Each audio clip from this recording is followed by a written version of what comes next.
आकर्षक राज्य में भी पूरी तरह से खोजना होगा। एक युग भगवान विष्णु के राम अवतार से संतृप्त और अगला युग उन्हीं के एक और दिव्य अवतार से समरस होना, ये अद्वितीय संगम केवल उज्जैन में ही संभव था। परंतु एक क्षण ठहरिए और ध्यान से सुनिए। ये है महाकाल के 1008 दिव्य नाम। हाँ, मैंने काल चक्र को परिवर्तित कर दिया है और अब द्वापर युग का शुभारंभ हो चुका है।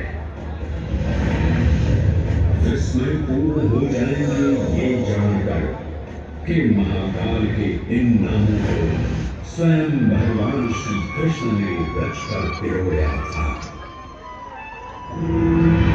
महाकाल सहस्र नामावली की ये अद्भुत रचना उस समय की है जब योगेश्वर कृष्ण, उनके मित्र सुदामा और शेषावतार बलराम ने अवंती नगरी में स्थित सांदीपनी ऋषि के आश्रम में वेद, वेदांत दर्शन और शस्त्र विद्या की शिक्षा ग्रहण की थी।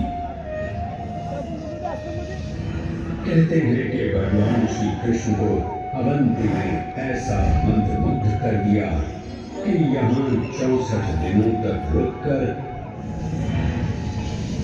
उन्होंने 64 विद्याएं और 14 कलाओं का ज्ञान लिया। उज्जैन का संबंध महाभारत से ही जुड़ा हुआ है।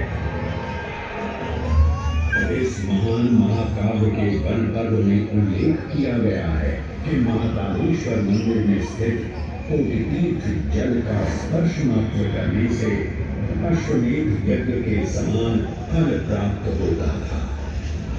और फिर परिवर्तन की इस अनवरत धारा में एक नई कहानी लिखी। उज्जैन में उदय हुआ मौर्य वंश का सम्राट बिंदुसार ने अपने पुत्र अशोक को उज्जैन का राज्यपाल बनाया और समय के साथ अशोक के शासनकाल में